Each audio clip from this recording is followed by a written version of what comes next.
जयति जय गायत्री माता। सत मार्ग पर हमें चलाओ, जो है सुखदाता। जयति जय गायत्री माता। आदि सत्य तुम अलख निरंजन, जग पालन करती माँ, जग पालन करती। शोक शोक भय के सुफल हरारे, दैन्य हरती। जयति जय गायत्री माता।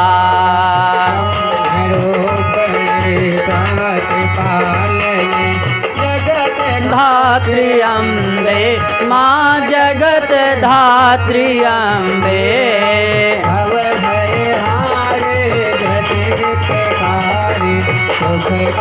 जगदम्बे जयति जय गायत्री अम्बा।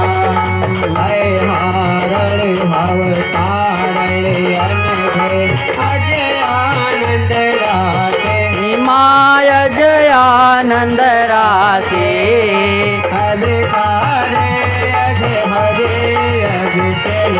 कमले अविनाशी। जयति जय गायत्री माता।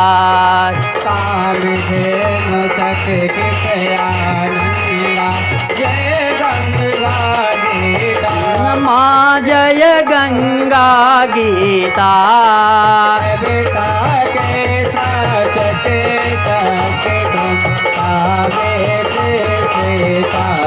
जयति जय गायत्री माता। आप लोग खड़े हो जाएं अपने स्थान पे।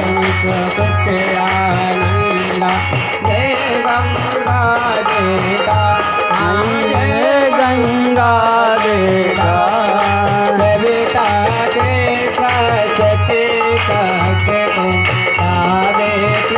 सीता जयति जय गायत्री माता।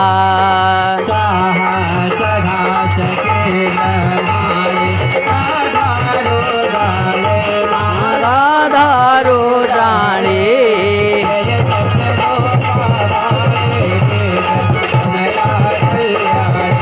जयति जय गायत्री माता।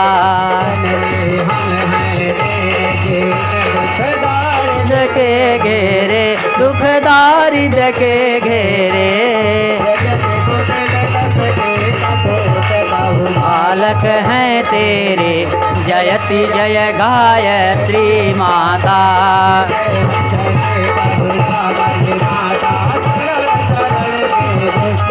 शरण शरण दीजय।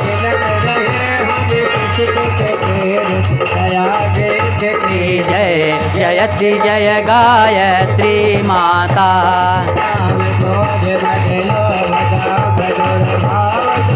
हरिये दुर्भाव द्वेष हरिये।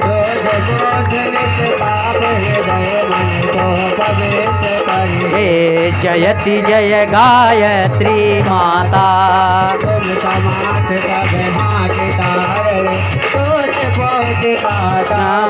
तुष्टि पुष्टि दाता।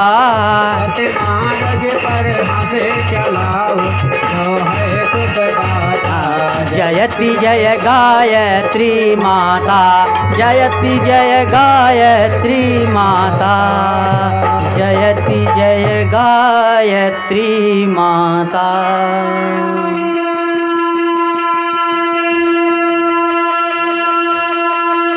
अपने स्थान पर घूम लें। जहाँ खड़े हैं वहीं से प्रदक्षिणा कर लें। अपने स्थान पे ही घूम लें और सब लोग बैठ जाएं। अखंड मंडलाकारं व्याप्तमयेन चराचरं तत्पदं दर्शितयेन तस्मै श्री गुरुवे नमः। अज्ञानतिमिराधस्य ज्ञानञ्जनशलाकया चक्षुरुमिलितमयेन तस्मै श्री गुरुवे नमः। गुरुर्ब्रह्मा गुरुर्विष्णु गुरुर्देवो महेश्वर गुरुर्साक्षात् परब्रह्म तस्मै श्री गुरवे नमः।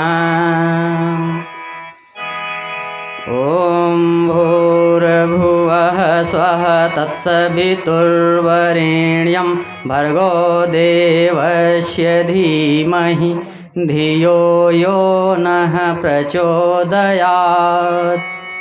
वक्रतुंड महाकाय कोटिसूर्यसमप्रभा निर्विघ्नं कुरु मे देव सर्वकार्येषु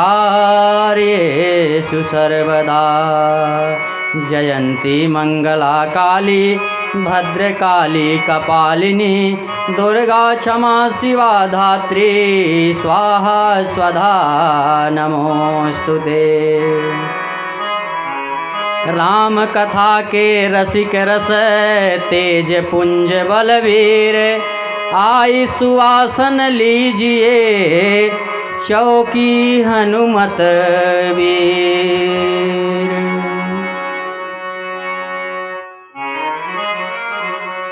कल की कथा में आप लोगों ने सुना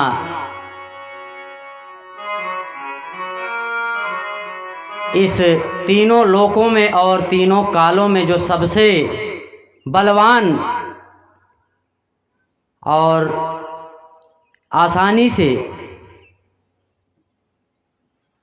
इस जनमानस पर कृपा करने वाले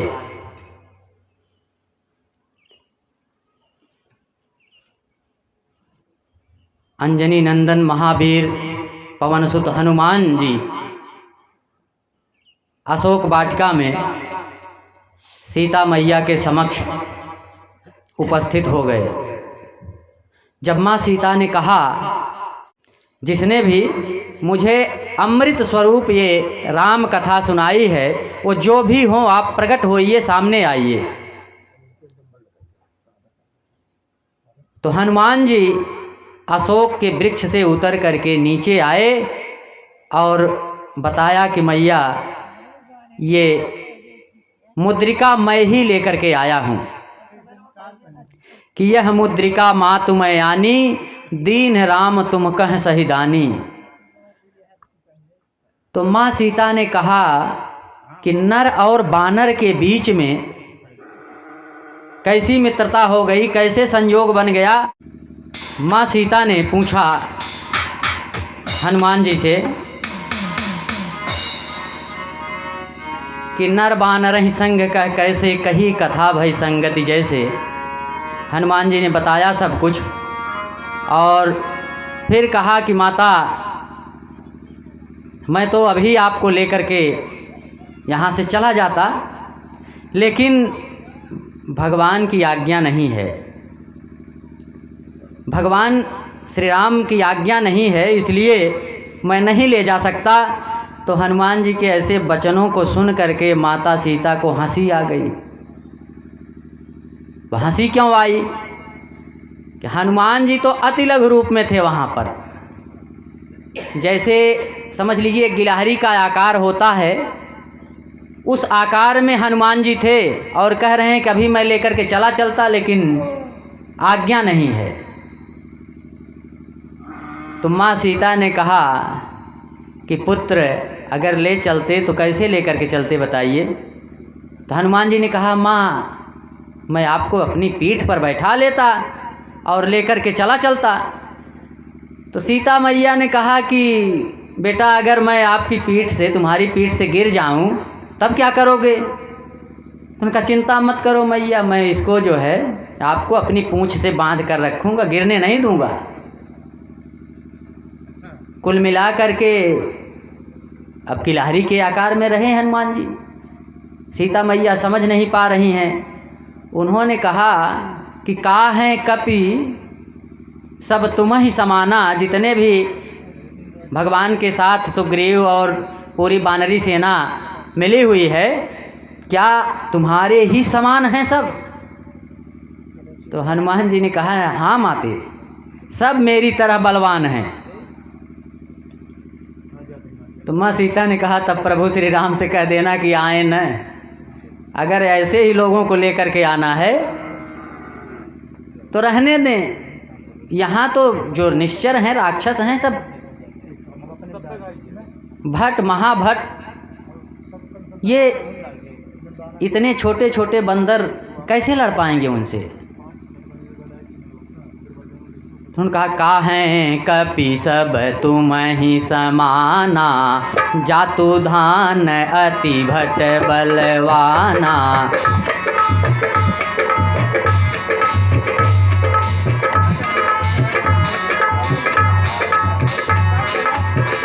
मोरे हृदय परम संदेहा, सुनि कपि प्रगट कीन निज देहा। कनक भूधराकार शरीरा, असमर भयंकर यति बलबीरा।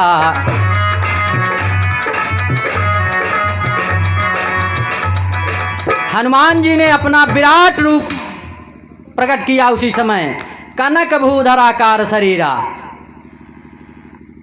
भूधराकार, जितनी बड़ी पृथ्वी है इससे बड़ा स्वरूप धारण कर लिया, पूरे ब्रह्मांड को पार करते हुए ऊपर निकल गए, सूर्य के पास तक उनका सिर दिखाई देने लगा। जो माँ सीता अब तक हनुमान जी से नीचे सिर करके बात कर रही थी, अब वह इस तरह से देख रही हैं। कहा, अरे पुत्र, तुम अभी इतने छोटे थे, फिर इतने बड़े हो गए। उसके बाद कहा कि अपने वास्तविक स्वरूप में आइए। तो हनुमान जी अपने वास्तविक स्वरूप में आए और माँ सीता एकदम प्रसन्नता से गदगद हो गईं और उन्होंने आशीर्वाद दिया हनुमान जी को। क्या आशीर्वाद दिया? कि अजर अमर गुण निधि सुत होऊं, अजर अमर गुण निधि सुत होऊं, करहूँ बहुत रघुनायक छोहूं,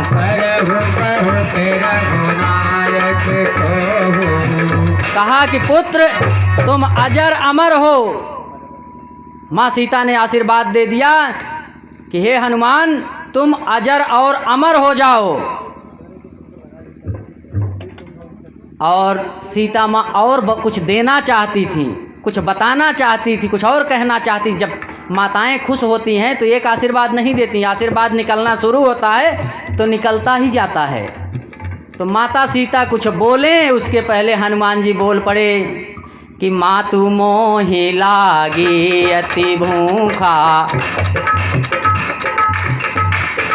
मातु मोहि लागी अति भूखा, देखी लागी सुंदर फल रूखा। हनुमान जी ने कहा, माता मुझे बहुत भूख लगी हुई है। हनुमान जी ने इंतजार नहीं किया कि 2-4 वरदान और मिल जाएं, तुरंत कहा कि मुझे बहुत भूख लगी है, और अगर भूख लगी हो और सामने सुंदर सुंदर फल, हनुमान जी बानर थे तो उनका भोजन तो फल था, तो सुंदर सुंदर फल सामने दिखाई दे रहे हों और भूख लगी हो तो भूख और बढ़ जाती है, जिज्ञासा और बढ़ जाती है कि कितनी जल्दी ये मिल जाए मुझे। वही कह रहे हैं कि इन सुंदर फलों को देख करके मेरे मन में जो भूख है वो भूख और बढ़ गई है। तो किसी ने कहा, हनुमान जी जब माँ सीता प्रसन्न हो गई थी और वरदान दे रही थी, 1 वरदान 2 वरदान दे दिया, तो इतनी उत्सुकता क्यों दिखा दिया आपने भोजन के लिए? अपनी भूख लेकर क्यों सामने आ गए? 2-4 वरदान और ले लिया होता। जब वरदान मिल रहा है तो एक वरदान काहें, 2-4 वरदान और ले लेते।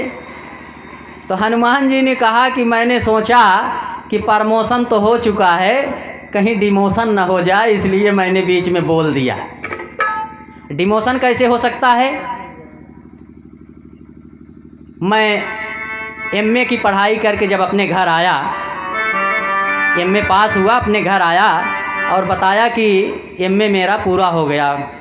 तो मेरी चाची जी थी, उन्होंने कहा कि अरे बेटवा 2-3 साल के और बात बा बीए कैली ही लागे, कहीं 2-3 साल के बात बा एमए कई डारे है अब बीए कई डारा। हम कहे एमए करे से पहले बीए करें की परत है ना? तो वही हनुमान जी कह रहे हैं कि कहीं माता ऐसा कोई आशीर्वाद न दे जो इस बड़े से आशीर्वाद को छोटा कर दे। अभी अजर अमर होने का आशीर्वाद दे दिया और कहीं अगली लाइन में कह दें कि 25 साल 30 साल तक अमर रहो, हैं, या 100-200 साल में बांध दें।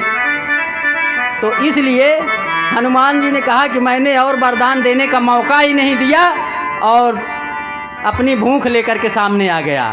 और जब किसी माँ के सामने पुत्र भूख से व्याकुल हो तो माँ क्या करेगी? तो माता सीता ने कहा कि जाइए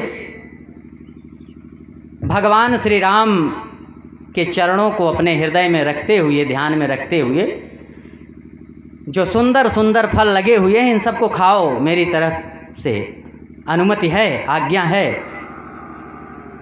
लेकिन ये ध्यान रखना कि यहाँ बहुत बड़े बड़े राक्षस हैं जो सुरक्षा में लगे हुए हैं, रखवारी कर रहे हैं इस अशोक वाटिका की। हनुमान जी ने कहा माता मुझे इसकी चिंता नहीं है, बस आप अपने मन से किसी प्रकार से कष्ट न महसूस करें, सुख की अनुभूति करें बस, और मुझे कुछ नहीं चाहिए, किसी से डर नहीं है।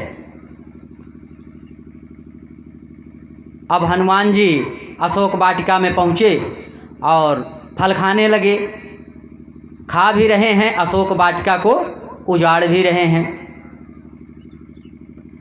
रावण भगवान शंकर का बहुत परम भक्त था।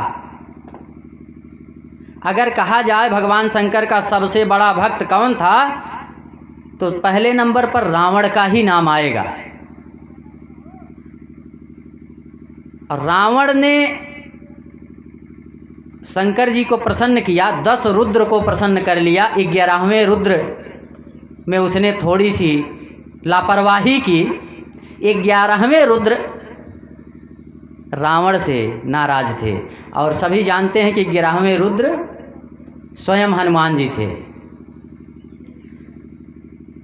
और उसी समय उन्होंने कहा था कि मैं तुम्हारी लंका को तहस नहस कर दूंगा। तो रावण ने कहा कि मैं वहाँ पे एक अशोक वाटिका बनवाऊंगा जहाँ कोई शोक ही नहीं होगा, जहाँ कोई शोक नहीं होगा वहाँ पर आपदा विपदा नहीं आ सकती। जहाँ पे शोक होगा वहीं पर जो है भूकंप आएगा, बाढ़ आएगी, तमाम परेशानियाँ होंगी। लेकिन अगर शोक नहीं है कोई तो वहाँ पर कोई दिक्कत नहीं हो सकती। इसी उद्देश्य से रावण ने वहाँ अशोक वाटिका बनाई थी। और भोलेनाथ भगवान शंकर ने, या ये कहें कि 11वें रुद्र ने कहा था कि मैं बानर के रूप में आऊँगा और तुम्हारी अशोक वाटिका को तहस नहस कर दूंगा। लेकिन तहस नहस तभी किया जा सकता था जब वहाँ पर शोक होता। अशोक वाटिका में कोई शोक नहीं था, लेकिन जब से सीता माता वहाँ पर आ गई थी तो सीता माँ को शोक था। भगवान राम से बिछड़ने का क्षोभ था, मन में संताप था।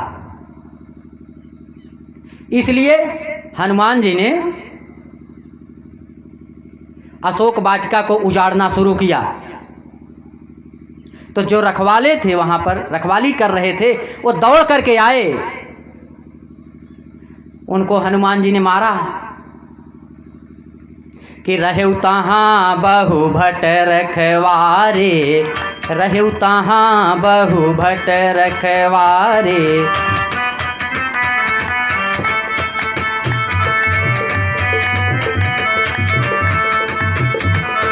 रहु तहाँ बहु भट रखवारे, कछु मारे सी कछु जाई पुकारे। कुछ को हनुमान जी ने वहीं मार दिया और जो बचे हुए थे अधमरे से पहुँचे जाकर के रावण के पास और कहा कि नाथ एक आवा कपि भारी।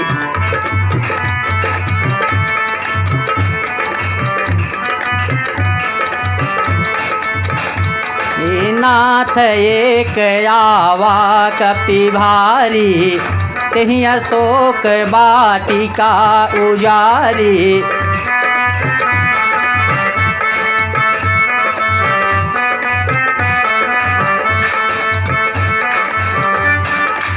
खाय सिफल यरु बिटप उपारे, रक्षक मर्दी मर्दी मही डारे।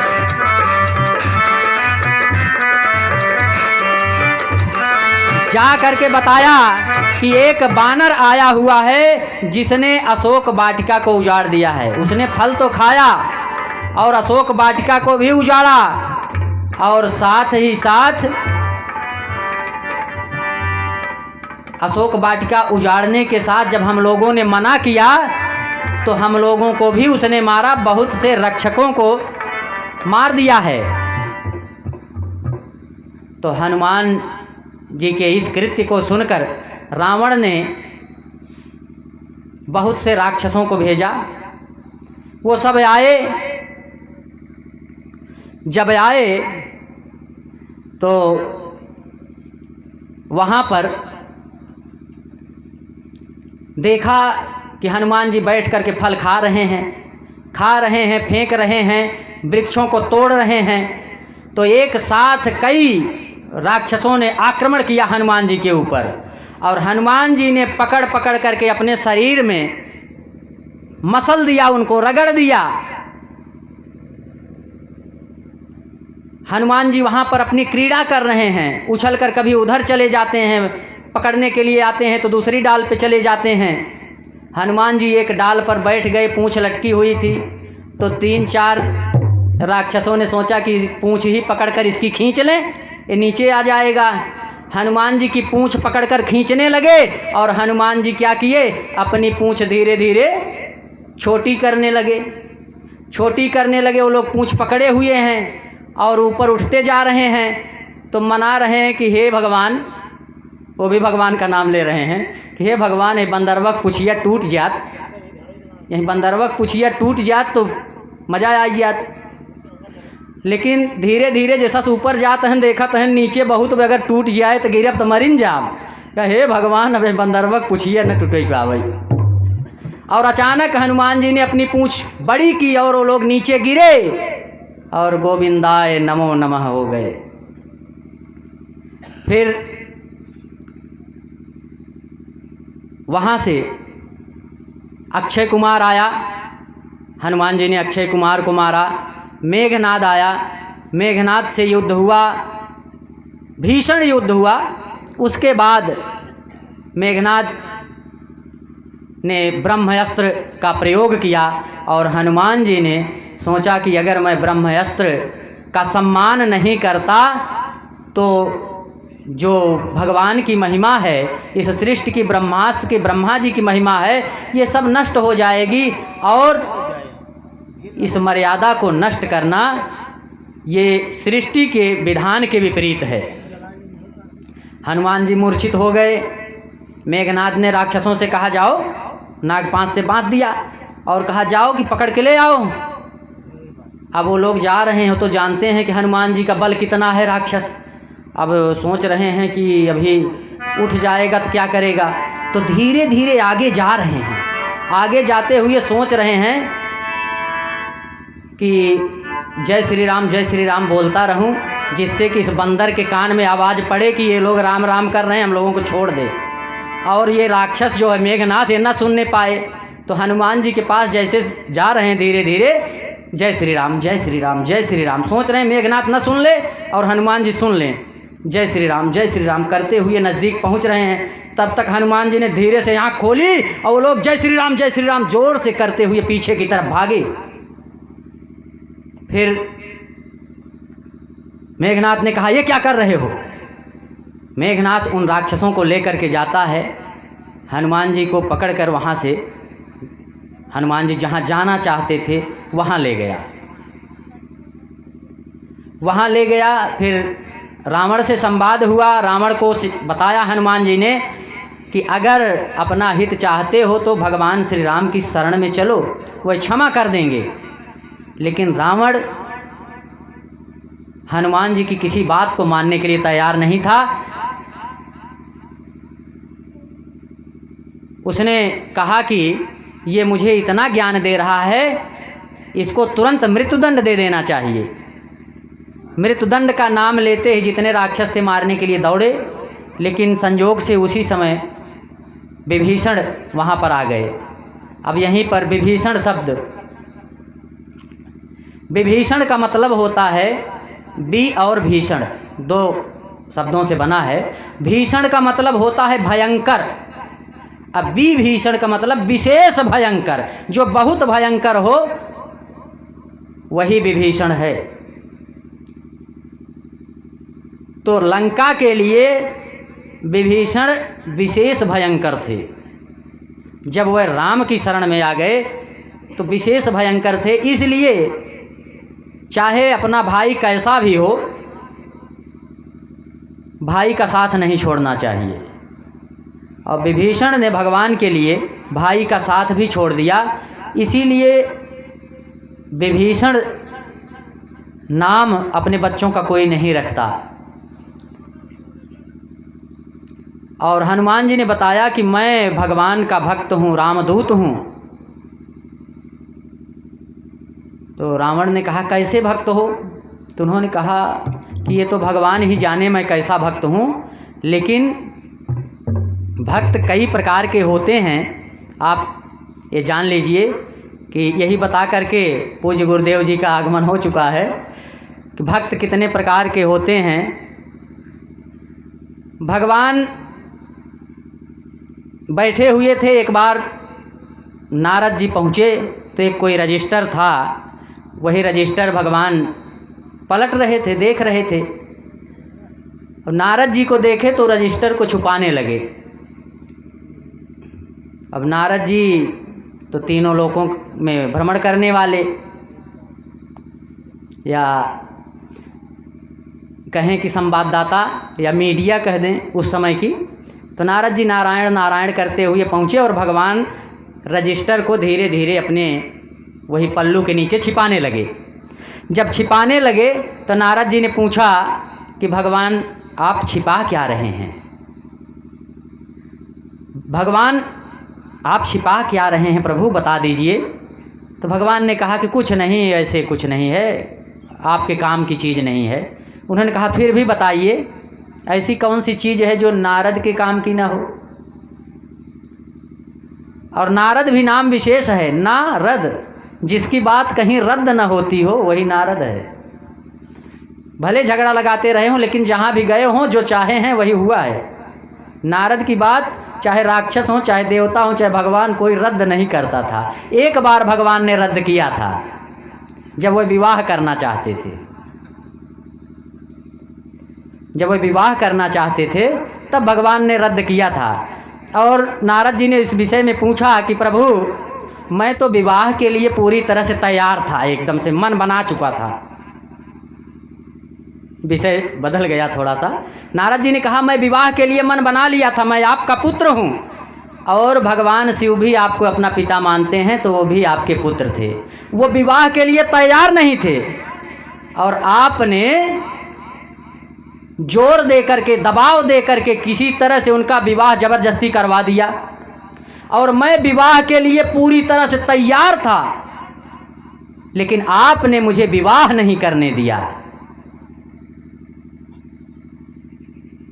इतना भेदभाव क्यों किया प्रभु? तो भगवान ने कहा नारद जी, बच्चा विवाह करने लायक हुआ है कि नहीं हुआ है, ये माता पिता समझते हैं, बच्चा नहीं समझ सकता। एक बार घर में एक बालक था, छोटा सा बच्चा, जैसे ये हैं इनसे भी छोटा था। तो वो बच्चा अपने पापा से कह रहा है, पापा पापा हम बियाह करब।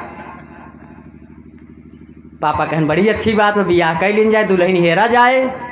अरे कहन दुल्हन हेरई की का जरूरत ब्याह, अरे घर में बाह कहन के हाय, अरे कहन दादी दादी अम्मा बाटी आई, तू हमारे अम्मा का दुल्हा, हम तोहरे अम्मा का दुल्हा।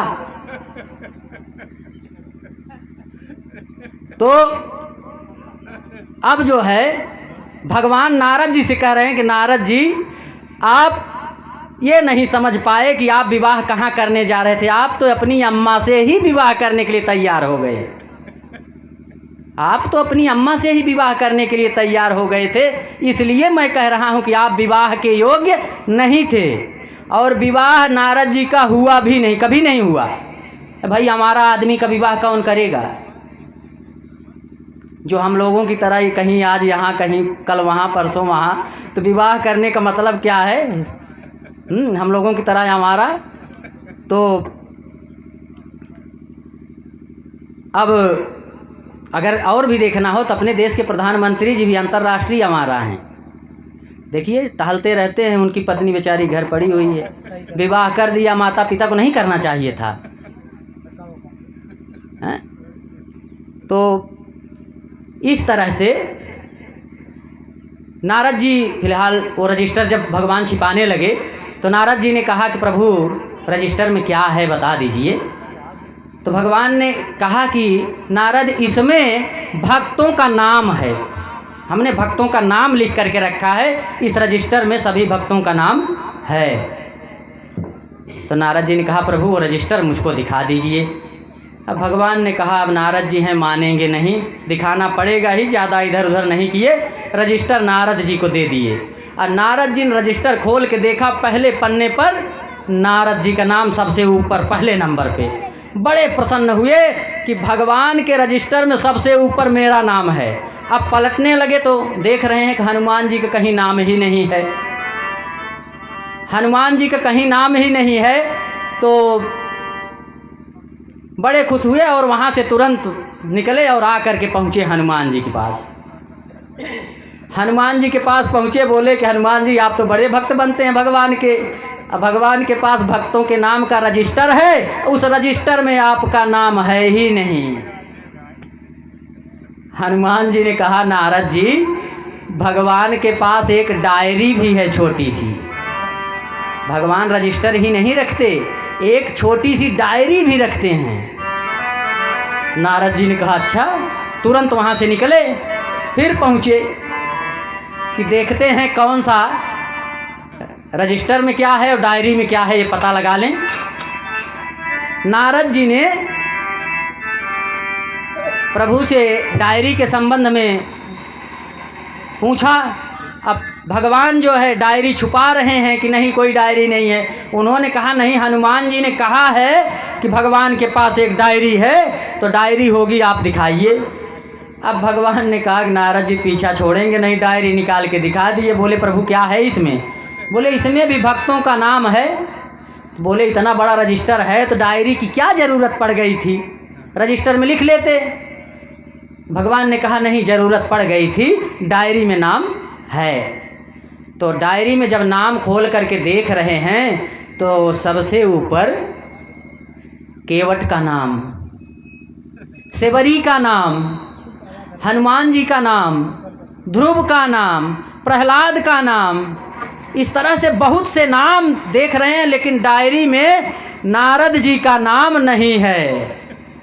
अब नारद जी ने पूछा कि प्रभु ये बताओ डायरी और रजिस्टर में अंतर क्या है कि दो आपने बनाया, रजिस्टर तो खाली है, बहुत खाली है, उसी में ये भी लिख लिया जाता।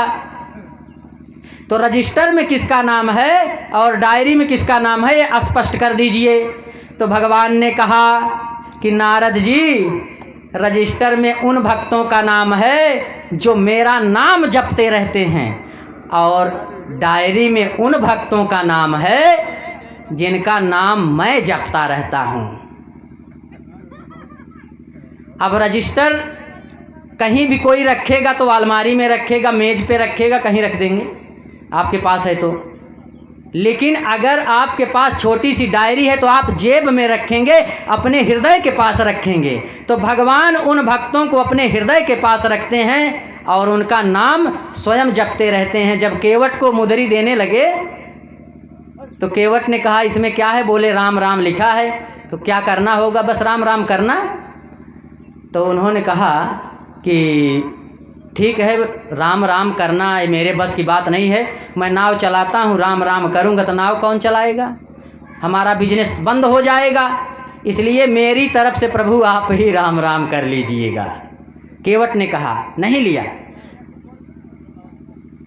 तो केवट ने कहा कि मेरी तरफ से आप ही राम राम कर लीजिएगा।